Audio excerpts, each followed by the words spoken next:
অস্ত্রের ভয় দেখিয়ে মারধর করে গানভিত্তিক বেসরকারি টেলিভিশন চ্যানেল গান বাংলার মালিকানা দখলের অভিযোগে করা মামলায় প্রতিষ্ঠানটির ব্যবস্থাপনা পরিচালক কৌশিক হোসেন তাপসকে গ্রেপ্তার দেখানোর আবেদন মঞ্জুর করেছেন আদালত। সোমবার ঢাকার অতিরিক্ত chief metropolitan magistrate Mohammad Ziadur রহমানের আদালত শুনানি শেষে তাকে গ্রেফতার দেখানোর আবেদন মঞ্জুর করেন। এদিন তাপসকে আদালতে হাজির করা হয়। এরপর তার উপস্থিতিতে শুনানি হয়। শুনানি শেষে আদালত তাকে গ্রেফতার দেখিয়ে ফের কারাগারে পাঠানোর আদেশ দেন।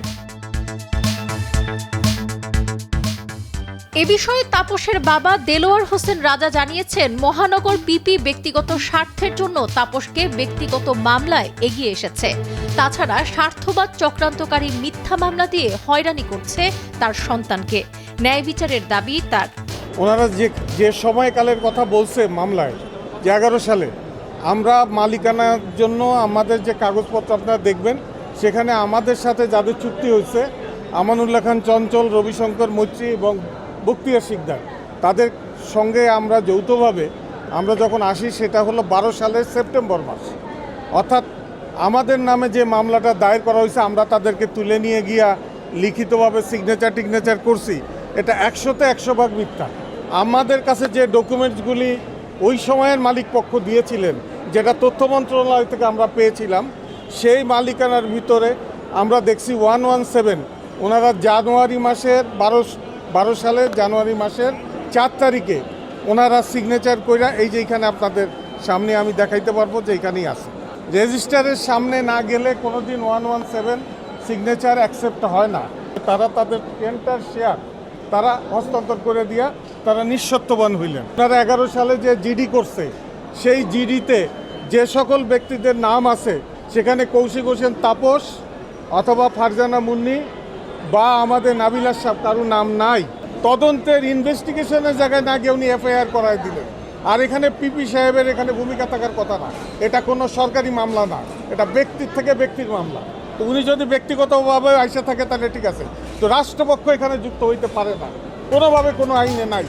এর আগে গত 4 ডিসেম্বর মামলার তদন্ত কর্মকর্তা গুলশান থানার উপপরিদর্শক হারুনুর রশিদ তাকে গ্রেপ্তার দেখানোর আবেদন করেন। আদালত তার উপস্থিতিতে গ্রেপ্তার দেখানোর বিষয়ে শুনানির জন্য 9 ডিসেম্বর তারিখ ধার্য করেন। গত 25শে নভেম্বর সৈয়দ শামসুদ্দিন আহমেদ ও তাপস সহ 5 জনের বিরুদ্ধে মামলার আবেদন করেন। আদালত বাদীর জবানবন্দি গ্রহণ করে গুলশান থানার ওসিকে অভিযোগটি এজাহার হিসেবে গ্রহণের নির্দেশ দেন। গান বাংলা যে প্রতিষ্ঠানটা দেখছেন আপনারা, এই গান বাংলা চ্যানেলটা, টিভি চ্যানেলটির মালিক তিনি এবং তার সঙ্গে আরও কয়েকজন আছেন।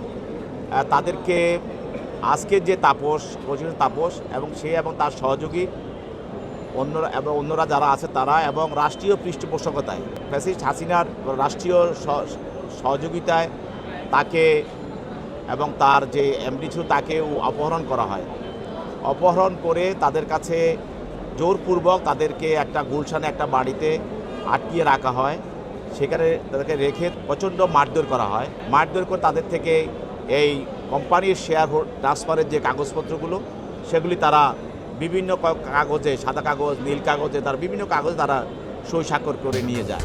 এ মামলার অন্য আসামিরা হলেন তাপসের স্ত্রী, প্রতিষ্ঠানটির চেয়ারম্যান ফারজানা মুন্নি, রবিশঙ্কর মৈত্রী, এম আমানুল্লাহ খান, সৈয়দ নাবিল আশরাফ। এছাড়া অজ্ঞাত আরও 4 জনকে আসামি করা হয়েছে। শেখ ফরিদের পাঠানো তথ্যচিত্রে ডেস্ক রিপোর্ট, সাবরিনা কাজী, কালের কণ্ঠ।